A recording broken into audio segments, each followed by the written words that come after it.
বনগাঁ কাণ্ডে এবার অভিনেত্রী মিমি চক্রবর্তীকে আইনি নোটিশ পাঠালেন তনয় শাস্ত্রী। জানুয়ারিতে বনগাঁয়ে একটি অনুষ্ঠানকে কেন্দ্র করে গন্ডগোলের সূত্রপাত। মিমির অভিযোগ, অনুষ্ঠানের মাঝপথে তাকে মঞ্চ থেকে নামিয়ে দেওয়া হয়, অকারণ হেনস্থা করা হয়। অভিনেত্রীর অভিযোগের ভিত্তিতেই গ্রেপ্তার করা হয়েছিল তনয় শাস্ত্রীকে।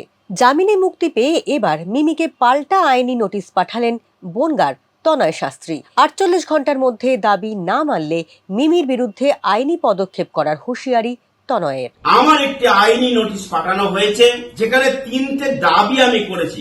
আমাদের থেকে 2,65,000 টাকা নিয়েছে, তার টোটাল এভিডেন্স আমাদের কাছে আছে।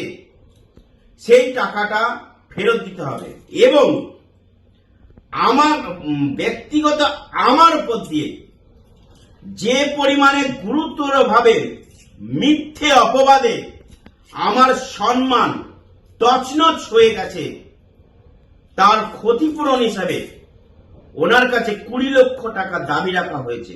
জনসমক্ষে ওনাকে ক্ষমা চাইতে হবে। এই 3টে আমি অভিযোগ করেছি। এই প্রসঙ্গে মিমি চক্রবর্তীর সঙ্গে যোগাযোগ করা হলে তিনি এখনই কোনো প্রতিক্রিয়া দিতে চাননি। ফলো করুন আনন্দবাজার.com।